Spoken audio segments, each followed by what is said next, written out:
Hi, it's Maggie the Irish Gypsy here to bring you your June 2024 mid-month general reading. We're looking roughly at the last half of June, and this reading is for our beloved bulls, the earth sign of Taurus. Welcome everyone. I hope you're all doing well. As always, thank you for taking the time to be here and to watch these videos. It's a great blessing always to be able to do this, and you are part of that blessing, so thank you so much. Okay, Taurus. If your Sun, Moon, Rising, Venus sign is in Taurus, this is for you. If you're cross-watching for a Taurus, this video is also relevant. Of course, it's a general reading, so it'll resonate a little differently for everyone who watches. If you know any or all of your other sign placements, Sun, Moon, Rising, Venus, watch those videos as well. It can be helpful in providing additional insight and perspective.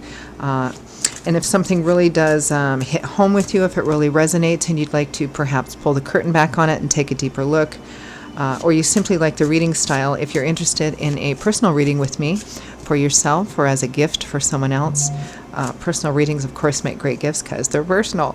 But if you're interested in any of that, you can email me directly at maggie1mcguire@gmail.com. You can find that contact information by clicking on the description of this video. I would love to hear from you. I can usually respond quite quickly within 24 hours with more information. I do offer quite a wide array of reading options in all areas of life, different types, lengths, budgets, styles, spread. There's something in there for everyone. And I'm pretty diligent about timely scheduling of personal readings too. So if you're interested, email me. All right. Taurus, let's see what the last half of June looks like for you. I am using the Royal Deluxe Tarot, clarifying with the Bosch Tarot, for those of you who like to know. Okay, we begin with the Seven of Swords. This can be a card of deceit, theft, trickery, but primarily, originally it was a card of strategy. Strategy is almost always done behind closed doors. How can I achieve what I want? How can I maintain what I want? We'll see what it turns out to be. Seven of Swords with the Wheel of Fortune. Okay, so this can be two different things. For some of you, there may be an opportunity coming in for you, like divine timing and orchestration kind of opportunity with the Wheel of Fortune. But the Seven of Swords, you have to be very careful. You can't just rush forward and go blah, right? You have to have a plan. You have to be strategic. You have to make sure to be very careful about what you say, what you write. Be very careful. Don't reveal your plans. Keep it to yourself as much as possible until you can't, right? Now, for others of you, Spirit may be providing an opportunity to see kind of behind the curtain at somebody else who might be being sneaky or deceitful. In any event, there's a strong caution here about being when you have to communicate, or if you communicate with somebody or they're communicating with you, or you have to make any kind of have discussions, agreements, sign anything, make sure that you make them state where they're coming from clearly and vice versa. Be strategic. Have a backup plan if you can. Next we have, must have paid off. Next we have the Three of Cups. This is a card, social, community, positive connections in your community, very high social energy, your tribe. They could be of great help for you. For some of you, this could just be celebration because your strategy has paid off. With the Ten of Wands, a heavy burden, maybe something you've been carrying or struggling with for quite some time, coming to an end. Next, we have the Emperor. Might be an Aries, could be female, although the Emperor is mostly, not always, but mostly male. A big person. In terms of seniority status, the final decision maker. In a corporation, they'd be the big boss, the CEO, the VIP. In a courtroom, they'd be the judge. Might be a father or father figure here as well, if that resonates with some of you. For others of you, the Emperor can be you, bossing up, taking charge of everything, being in that position. With the Ace of Coins or the Ace of Pentacles, the Ace of Earth, brand new beginnings. This is our traditional, and they're new beginnings that typically make a difference in your day-to-day practical life. So this is our traditional card for moving, relocating, a new job, a new project, money to start something new, or a combination of all of those things. Feels like actually some kind of strategy has paid off. strategizing for yourself and strategizing about the other side too. From the bottom of the deck, the overall energy and focus is the Three of Wands. Starting to see your efforts paying off and feeling really, really good, really positive and optimistic about the future. Let's peel it back just a little bit. That Three of Wands for overall focus and energy. Definitely focused on what's coming in. Playing your cards pretty close to your chest. The Magician, the Manifester. He's worked long and hard to get to a place where he knows how to combine his or her talent, knowledge, experience, resource, tools, and the physical work to actually manifest what they want into physical reality. Waiting for your efforts to paying off, waiting for what you've put into something to pay off. That payoff might be literal in terms of financial, material, property, could be relationship, although I'm not really picking much of that up here.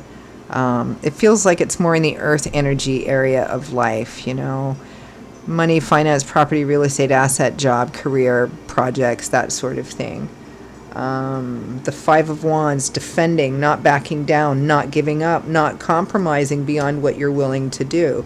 It might be a negotiation process of some kind as well. Job, legal, whatever. Let's take a look at the Seven of Swords and Wheel of Fortune. Being very smart, very careful, very planning, very cunning, you know.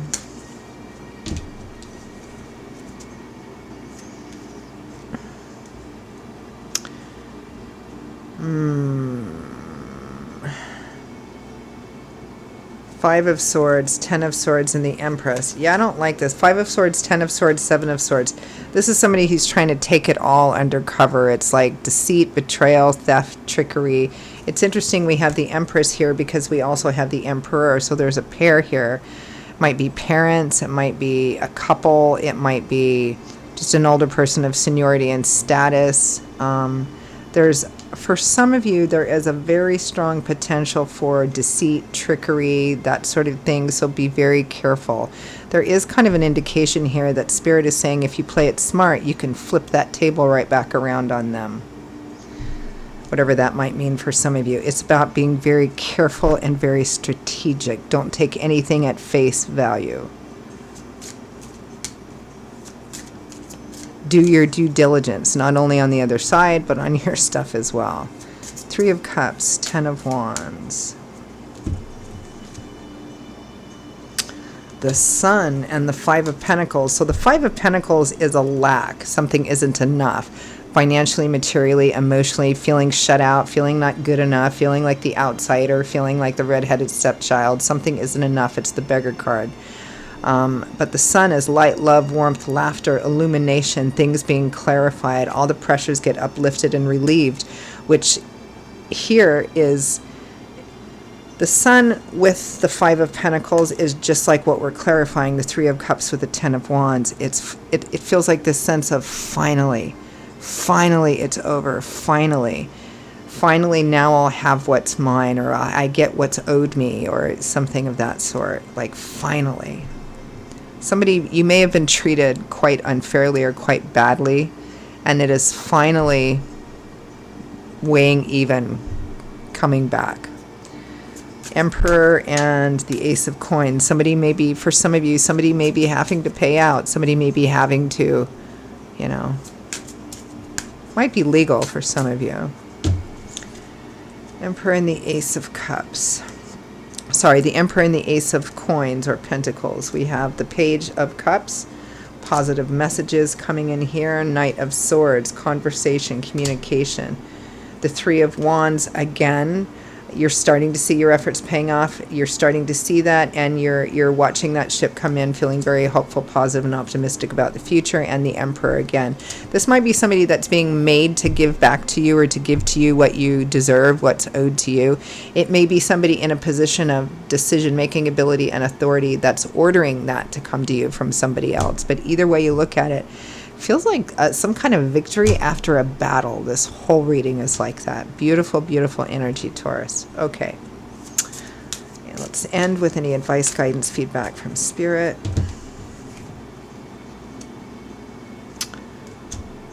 Four of Cups, the Fool. Be careful about any offers you might get or opportunities that might be presented. It doesn't mean don't take them. It means do your due diligence. Be very careful and mindful that you're not taken advantage of. Make sure you read all the fine print. Make sure you clarify what's being offered or what the opportunity is on both sides. Just make sure you're very clear so that you aren't made foolish and taken advantage of. Ace of Wands and Eight of Cups. You're off on a brand new adventure here with the Ace of Wands, and you are turning back. You're turning your back on and moving away from something which has run its course. It turned out completely different than what you thought it was going to be, or I mean, it's just simply not in your better interest. So you're turning your back and leaving. Very triumphant energy here through what looks like a very difficult, very unfair time for you previously. So way to go, Taurus. All right, Taurus, those are your messages for the last half of June 2024. I hope you enjoyed them, found them helpful, useful, gave you some food for thought. Again, if this did hit home with you, if it did resonate and you'd like to take a deeper dive on it, take a deeper look, or you simply like the reading style, if you are interested in a personal reading with me for yourself as a gift for someone else, please feel free to email me directly at Maggie1McGuire@gmail.com. I would be delighted to hear from you and to work with you. You can also see that email address by clicking on the description of this video. I will see you all in a couple of weeks for the July general readings. Stay safe, stay well, stay cool if you're in a heat wave part of the world, and I hope to see you back here again soon. Bye-bye.